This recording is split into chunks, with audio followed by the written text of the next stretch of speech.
You've had the chance to work through several typography theory lessons, but I wanted to take a quick pause to let you know your options. If you're enjoying the design theory section, I would encourage you to keep moving through this section. There are some really great color theory and layout lessons that lie ahead. There's even a new grid guide resource that you do not want to miss. For those students who are feeling a little more eager and you're ready to step into some software and start doing some projects and learn our first software in the course, Adobe Photoshop, those students can feel free at this time to skip to that section of the course.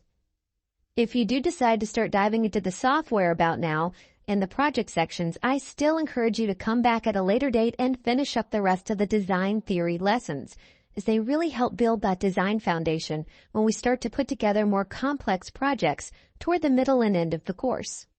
If you have a moment, I would love it if you left a review. Reviews help keep me going. Also feel free to reach out anytime with suggestions you might have. Now that you have your popcorn ready, let's keep going.